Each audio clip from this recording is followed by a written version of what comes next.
Yes. Hello, America. Tonight, very serious discussion.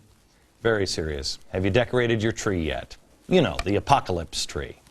I have mine. I've been hanging little plastic fire and brimstone ornaments on it all week. I've been explaining to my lovely children how the world will soon come to an end and all of their favorite stuffed animals and cartoon characters will have to be left behind in the wallow of the apocalyptic wasteland. Kind of like Waterworld, except less water and far more fire. If for some reason you're not up on the news yet, billboards have been put up all around America telling everyone who will look and listen that Judgment Day is coming. In fact, it's coming tomorrow. Hurry. May 21st, 2011 at 6 p.m. Depending on your time zone, see local listings for details. At 6 p.m. Eastern tomorrow, a great earthquake will come. And then at 6 p.m. Central, they get the earthquake. And it sort of kind of goes from east to west across America for the next few hours. Hawaii, you get yours, I don't know, what is it, 6 hours over to you?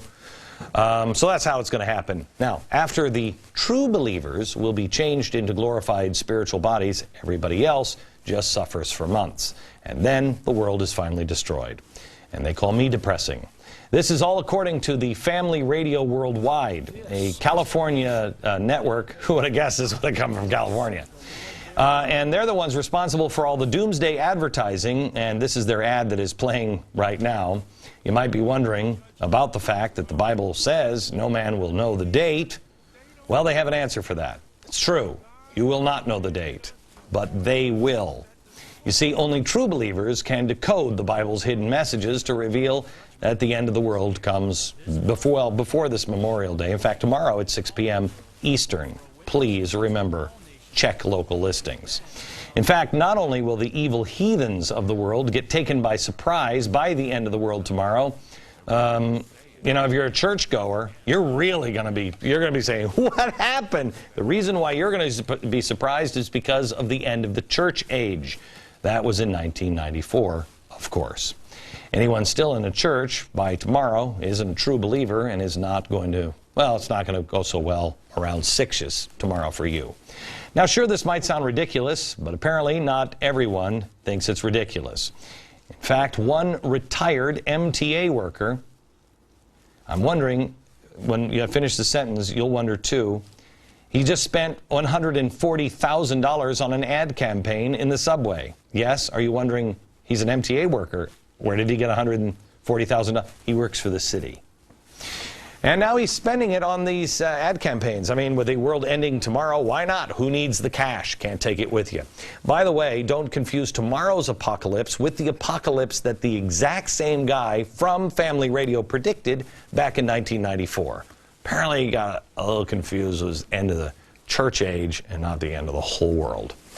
We've been looking into the history books this week for about 24 seconds, and I don't think the apocalypse actually occurred in 1994.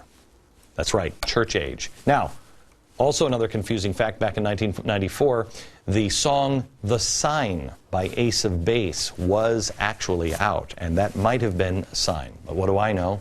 I'm crazy because I'm a churchgoer. So what do I know? That's why I brought the experts in tonight. Rabbi Joseph Potasnik, he is the executive vice president of the New York Board of Rabbis. David Barton is here. He's a historian. He'd know about apocalyptic stuff. He's also the president of Wall Builders. And Pastor Tom Mullins. I warn you, he is the founding pastor of Christ Fellowship Church in Florida, meaning he's a churchgoer. He's going to be one of the surprised tomorrow at 6. Well, Glenn, here's the bottom line. Yeah. The Bible teaches us, actually, there is no hidden code. Not even Christ, the Son of God. Churchgoer, that's exactly what he would say. Jesus Christ does not even know. Only the Father knows the hour or the day. So I'm pretty confident the 21st is not the day. All right, so you are prepared for me to call you on Monday when you are clearly proven wrong. If I'm proven wrong, the phone lines won't be working on that. That's the kind of game those churchgoers play, isn't it?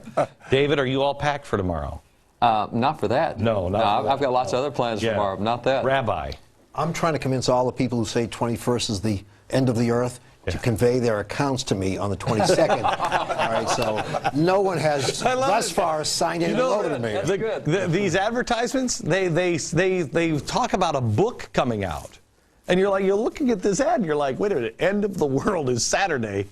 Buy the book? Buy the book. Like, I hope it's short, because I don't have a lot of time. So what we really wanted to talk about was the Black Robe Regiment. We have gotten a lot of mail over the last year since 828 about it. And David, you've kind of been heading that up, and you've been telling me you have a lot to report, so we want to get a little to that. And we also wanted to talk a little bit about our trip that we announced to Israel, called Restoring Courage.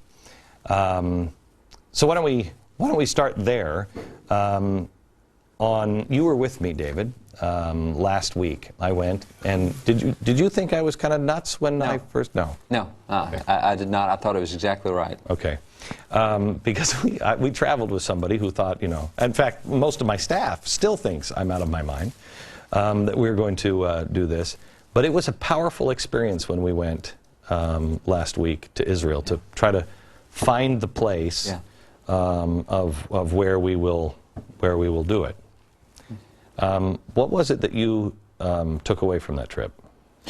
I don't know how to say it. There's a couple places I've been in Israel that when I get there, I really feel like I'm on holy ground. It's really somber. You just keep your mouth shut, you keep your ears open, and you keep your heart open. And that's what I felt like on the trip, this is really significant. This is literally a potential world-changing event. It's not a small thing. And I really felt the weight of that as we were looking at venues and places. I'm absolutely convinced the way you treat Israel, especially what Israel is facing right now, is the dividing line on anybody of faith, period. I said on the radio today that I think that this is almost like, closing time. Yeah. It's almost like the Lord's like, okay, last call. Anybody really, or is anybody hearing me? Anybody hearing what I've been saying? Your life has been out of order, and why don't you check the writing? Because it says clearly, if you stand against, you'll be destroyed. That's right. Let me say firstly about this business of being crazy. The prophet said, Mishuga ish haruach, a person who's crazy is a person of spirit. Because it's the crazy people who are the iconoclasts. They challenge the status quo. I wish we had more crazy people like you who are standing with us. Jews very often feel isolated. They feel alone. So we need friends. And for you to stand in Israel and to say that we are with you, I think is very reassuring and is something we should be grateful for and thank you for all that you are doing on our behalf. I think honestly, I mean, can I make it about me a little bit? It's not about you or the Jewish people or anything. It is truly about doing what God has told us as individuals to do. He's saying that there is a time that will come and you have to stand. If more people would have stood in Germany, we wouldn't have had this problem. Exactly. I mean, think of how the world would be different if they would have stood up with Bonhoeffer at that time. Glenn, and I think the church has really captured the true heart of the covenant with Abraham and that covenant blessing that all those who bless Israel, they too are truly blessed. And we're recognizing our great heritage that came out of Israel. I mean, every word of God that's been written was written by a Jewish person, a Jewish follower of God that was inspired by God. The only exception we have in our New Testament is Luke, and who really he converted his heart over to the heartbeat and traditions of Judaism and embracing, of course, Yeshua, Jesus, as his Messiah. We have this great gift, and we also have this great covenant. And we are to honor God's word because God's word is never ending. So when that covenant was given in Genesis chapter 12, verse 3, that covenant is still real today for us in 2011 and will be. And I just want to say this, Rabbi, when you mentioned that many times you feel isolated and alone, I want you to know that the Christian church is standing with you. And I know the evangelical world believes and stands with Israel. Because what is it, the United Methodist Church has come out this week and said they're not standing with Now, Israel. there's several groups that won't, but the more biblical groups will stand. And those that have denied biblical tradition, biblical Christianity, biblical anything, will not be there. And that's simple. Of course, I would also like to see people who are not religious stand with us out of a sense of justice. There are people who are secular say it's the right thing to do. Fairness is being with you. Looking at history, we should stand with you because of the wrongs committed against you. See, I have to tell you, I think that there are so many reasons to do it. I think there is one, it is what all of us are commanded to do. The second reason is it is the right thing to do. Yes. I mean, you can look at this and say, my gosh, evil and good here are so apparent, are so apparent. And all you have to do is open your eyes. There is that, and then there is also, I think the other side of it is, and this is for a religious person, we have so screwed up our world. Every time. I mean, I did it as an alcoholic. I totally screwed up my life and totally bottomed out. And then I had to set it right and go back to him and say, okay. All right, let's start at the beginning. How do I do this again? And that's really what the world needs to do. The world is in chaos. It's in chaos. Nothing will solve this. Lyndon Baines Johnson, who wasn't particularly religious, was asked once, why do you side with Israel? All the Arab countries have the oil. Go where the oil is. They have sand on Israel. He said, because it's the right thing to do. Right. Look at the histories. It's the right thing to do. So I would hope that people, for a host of reasons, stand together with Israel. Well, it's the only island of democracy in the entire Middle East.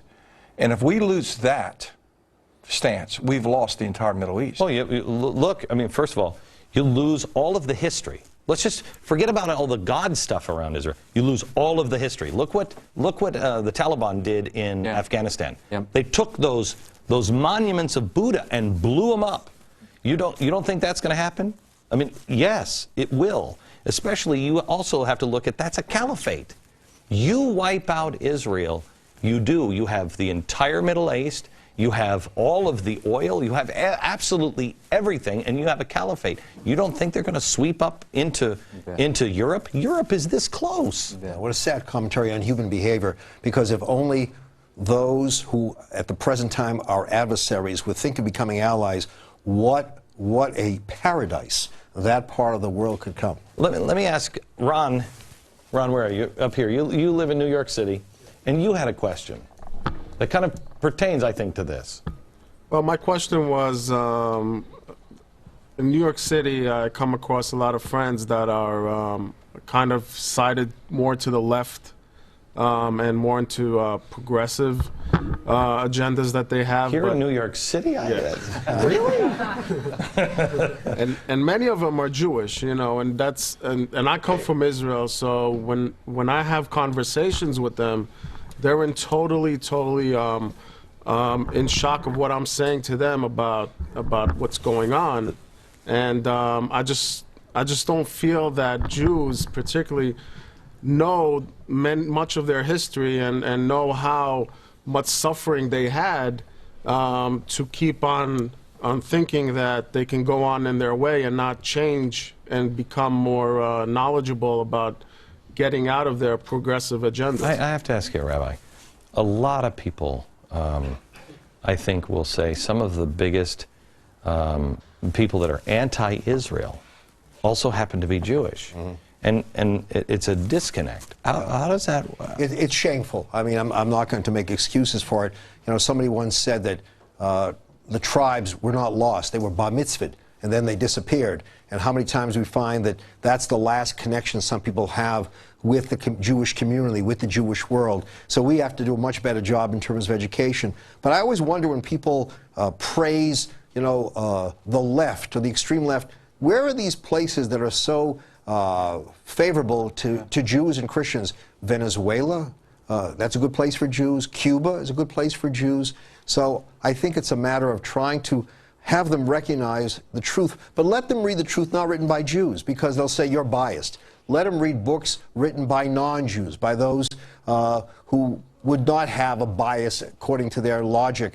And the other thing is this, look at how Christians are treated in a lot of these places. Don't just look how Jews are treated. Oh, if that's what they do to Christians. Look at the Coptic Christians in Egypt. Yeah. I mean, it's you know, honestly, if you've ever been to Israel, the amazing thing is you walk the streets of the old city, you will go into places like the Church of the Last Supper, and it is all it's Islamic phrases on the walls. It has been defaced. You will see. I noticed that there are a lot of synagogues that have been bombed and destroyed. Yeah. But I see in the Christian section, I see in the Jewish section, I see the minarets. They're still standing. They're not being used, but they're still standing. There is with some, not all, there is a willingness or a desire to wipe everyone else out.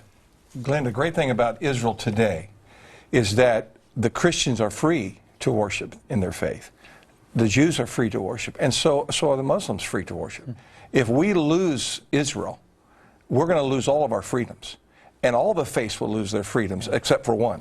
Well, I mean, it faith. really is, to me, it really seems, I mean, it is the old saying, first they came for the Jews. Yeah. I mean, you're the first. Right. You're not the last. Right. You're the first. Right, it begins with Jews, but it doesn't end with Jews. It never does. Yeah, and you couldn't have this kind of demonstration between 48 to 67. Right? Jews weren't allowed to go to the wall. They could see the wall from afar, but they could never pray there. Why? Why weren't Jews allowed to go to their holy sites during all these years? Because there was a form of intolerance it's amoral, and yet there are those who claim to be religious who refuse to recognize the religious validity of another group. I will tell you, America, that I know a lot of people, because I've read the Mail, boy, it's strange to be me, because I am apparently an anti-Semite Jew lover, which is amazing. Drive you to drink? He'll drive you to drink. I'm an alcoholic, been there, done that. But we put this together, and it is happening in August, called Restoring Courage, and it has nothing about it. Honestly, you will see courage in the Israelis when you get over there. It has more to do with our courage. You can find all of the information today at glennbeck.com, but as you walk through that city,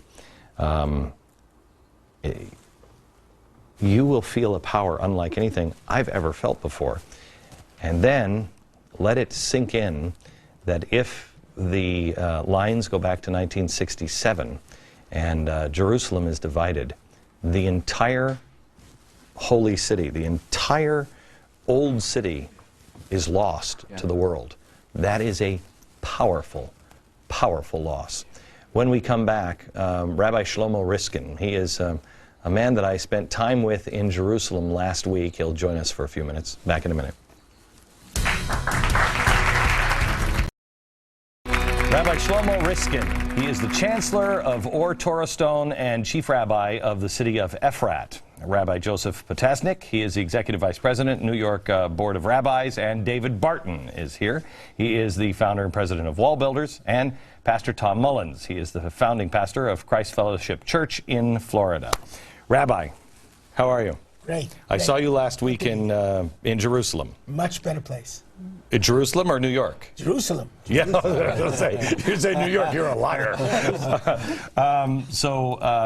We spoke, and last week when I came to Jerusalem, I spoke to a lot of people, and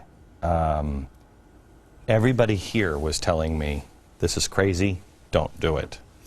You said, basically, people have got to stand together, and they've got to come together. Why? This is the second chance for the world. Between 1939 and 1945, the Jews stood alone. And when there's a madman who stands against the Jews, it starts with the Jews and it ends up with the entire free world. We saw it with the Nazis. We saw it with Stalin as well. This is the second chance. Israel's on the line now. I saw what the leader of Hamas said this week, where he was saying the Jews are worse than vermin. They're worse than any bacteria. And I thought, boy, this is Goebbels again. This is Mein Kampf, a page out of Mein Kampf. What I found was interesting is they're very clear as to what they mean. we don't want to think that they mean that because we try to camouflage, we try to cover up and say, they're really not saying that. Hitler was very clear, Hamas is very clear, Hezbollah is very clear. I think we're still in the warm-up of what's coming. And they're very clear. They are annihilate and kill every Jew on the planet. How sad is that? Hitler was better, right? Yeah, I'm not. I don't mean. I mean, you know, what a sad evil, commentary. Evil is evil. Yeah, but exactly. What I'm trying to say is, our eyes weren't open because I read Mein Kampf, and with retrospect, it's absolutely clear he meant it. These guys are horrifying, and what makes us think that they don't mean it, especially just less than a century away from the last time it happened? And Al-Qaeda says the great Satan is America. In other words, it's not just the Jews or Israel. It's America.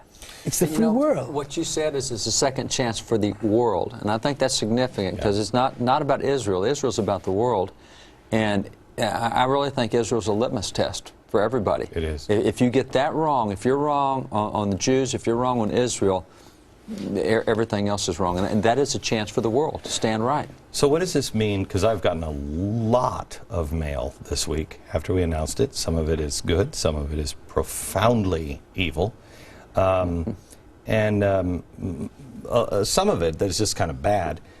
Just says, great, this is what Israel needs. A whole bunch of Americans and people from all around the world coming while they're in a crisis. What does this mean to people in Israel? I think it means the world. I think we do feel very much isolated. Yeah. And I've got to tell you, from my point of view, one of the miracles that's happened with the ingathering of the exiles and our return to Israel is the fact that the Christian world has held out their hands to us. And there are times during the past intifadas when nobody was coming to visit us, certainly not to visit me in the territories, in the settlements. But the Christians came, and it meant a great, great deal. And I find that hate mongers have no problems forming coalitions. Hate mongers find each other. They can have different views on other things. When it comes to hating Jews, hating Christians, they are together. Where are we going to have the opponents to hate mongers? That's why this kind of demonstration is a manifestation of goodness over evil. When I was at the wall last week, they were celebrating their independence, and I thought, I've never felt the kind of joy that the Jews who were celebrating felt about their independence, because they lost their state. We haven't lost ours. So I've never experienced that joy. And a man came up to me, and he recognized me, and he turned around and he came up to me and he shook my hand, and he said, "Thank you for saying what you say." He said, "We feel very alone here." And I had sensed that, and it was such a powerful statement.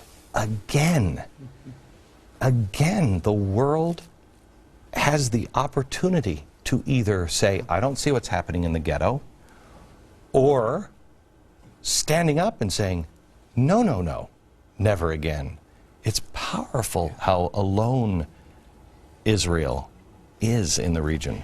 I just must tell you, I don't really feel alone, because to be alone with God is to be with a majority of one. And we feel that way. Yeah. And especially having returned to Israel after the Holocaust, we know that God is with us. And I think there is a certain profound sense of security. I think it's for humanity's sake, even more than for our sake, because it's the same issues at stake now. It's us. Yeah, it is. It's us. How do you deal with like your children in Israel when you have people say, like Hamas, you're worse than vermin, we're going to kill you all, drive you into the sea? How do you do that with your children? Explain that. To a certain extent, that's been the genius of Judaism through the last, certainly 2,000 years of terrible persecution. Don't forget, we make a blessing every morning, thanking God for having chosen us from all other nations and given us the Bible. We feel that we gave the greatest gifts to the world through us, which God gave to us. The Ten Commandments, fundamental morality, the idea of freedom. right. America is founded on these ideals. And that's what people are fighting for when they fight for Israel. You know, there was a poll taken, Gallup poll, about the happiest people in the world, and Israel is number 8 in the world. Now, here you are hurting, and yet you're in the top 10 of being happy. So to be happy and to be in pain at the same time is a marvelous, marvelous statement about faith in humanity and faith in God and faith in one another. You know, I will tell you that I've been to Israel twice, and each time I have felt more safe there than any other place I've ever been. And it has nothing to do with guns, it has everything to do with the people. They are wide awake, and it is a powerful, powerful place on earth. Back in just a minute.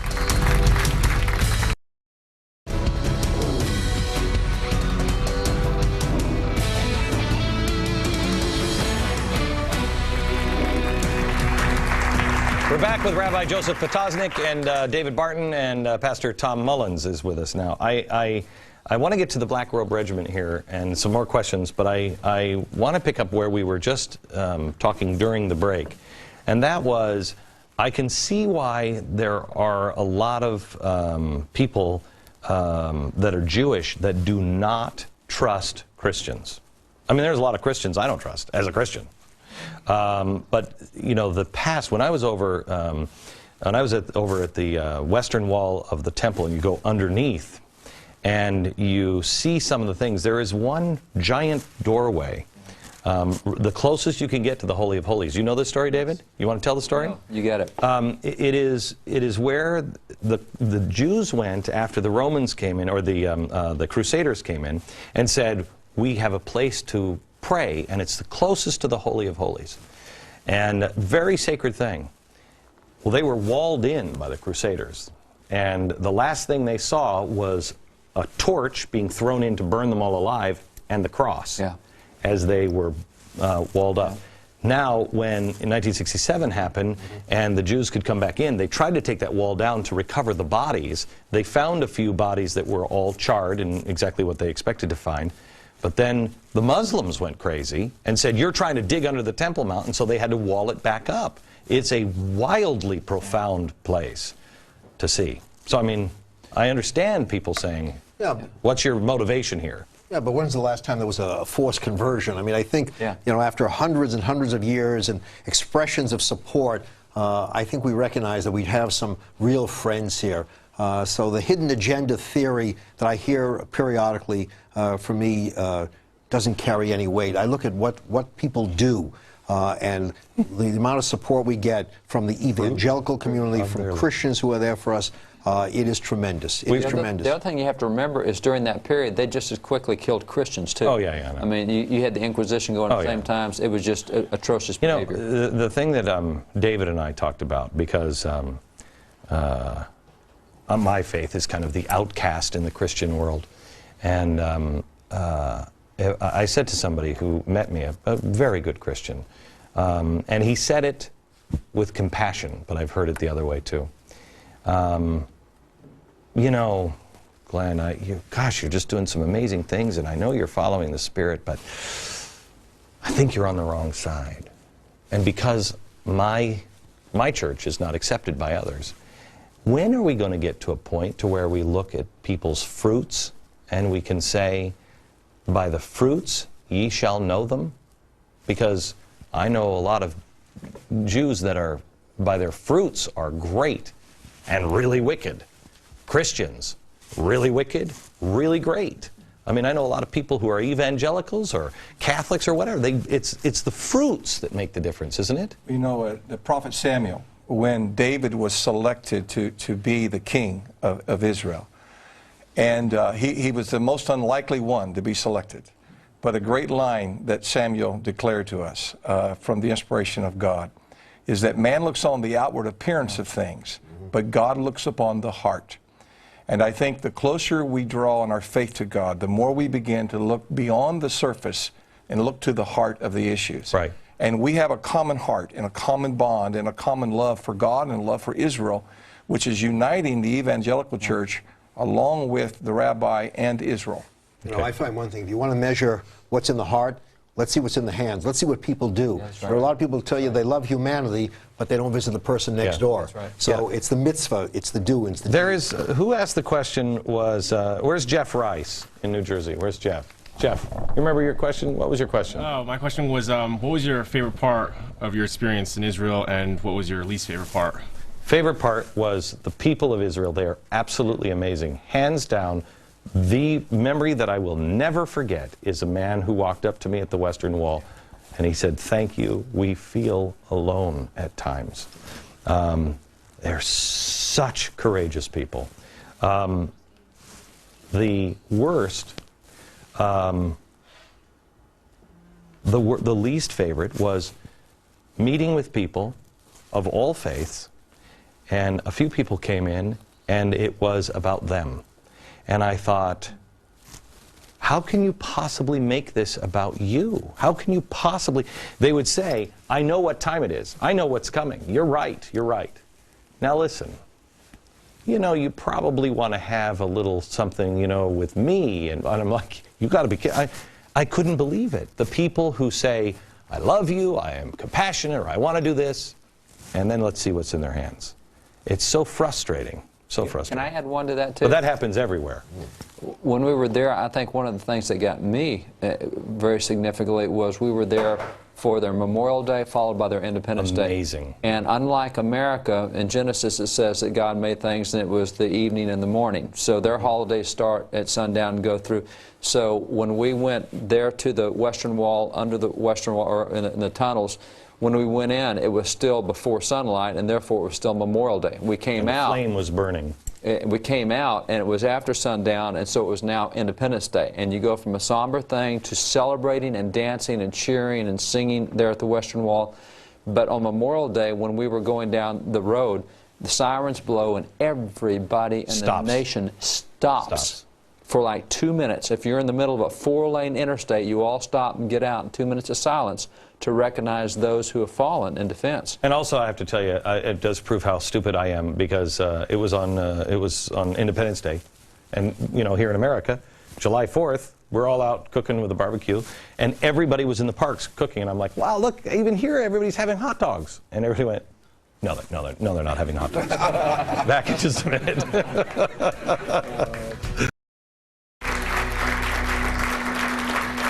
Rabbi Joseph Potasnik, David Barton, Tom Mullins, pastor from Florida here. And you two gentlemen were part of the Black Robe Brigade that we announced on 8/28, standing behind.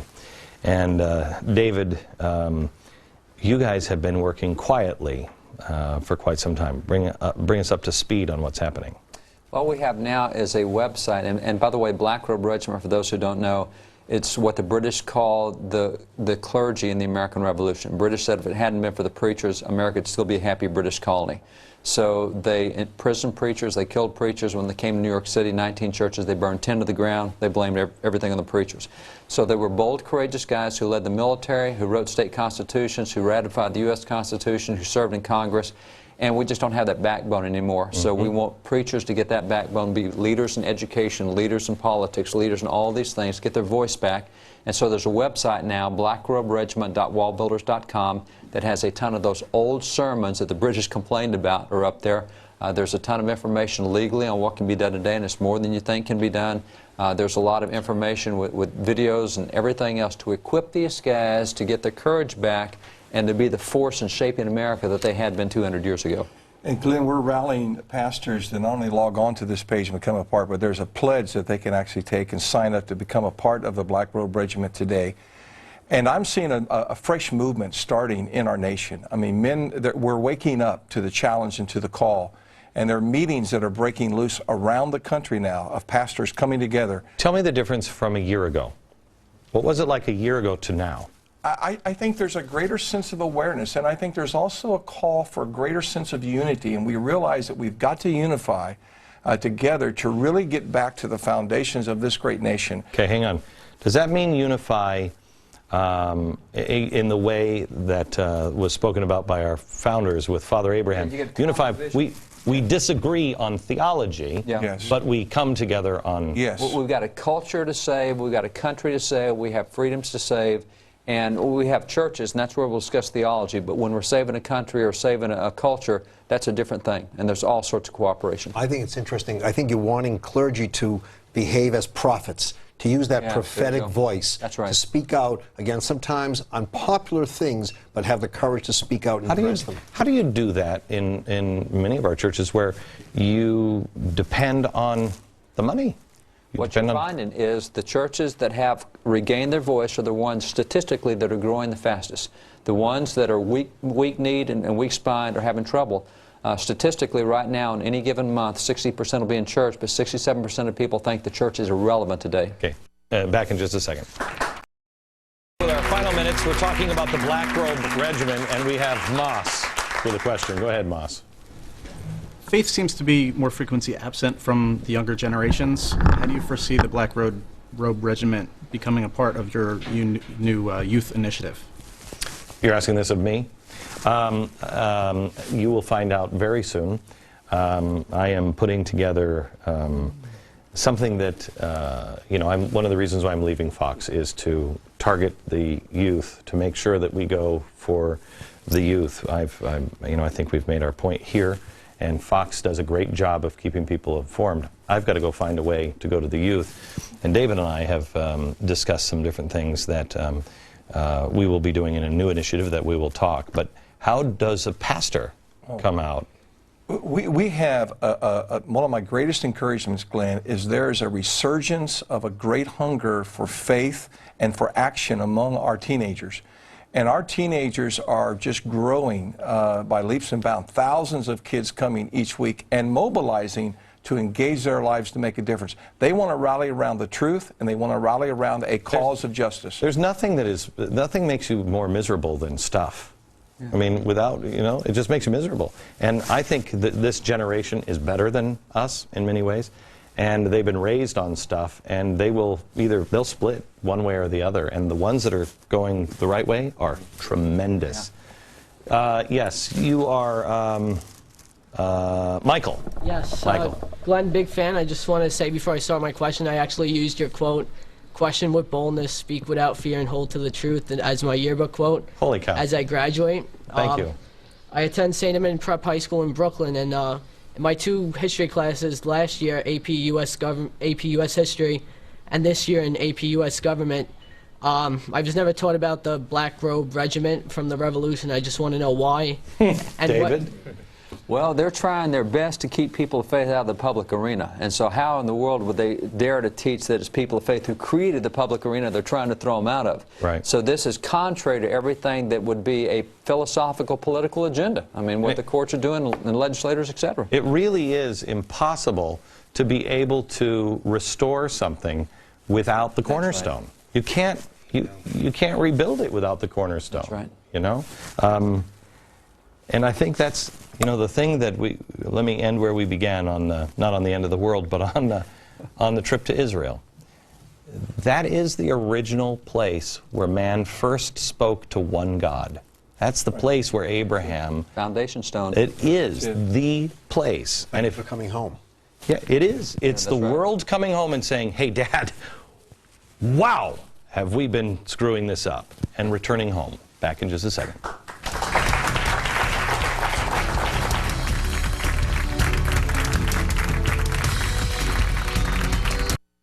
For more information on how you can get involved in the Black Robe Regiment, follow the website at the bottom of the screen and go to glennbeck.com if you would like to stand for Israel, restore courage in your own life, whether electronically, personally as a group, or in Israel. No matter where you are in the world, go to glennbeck.com. From New York, good night, America.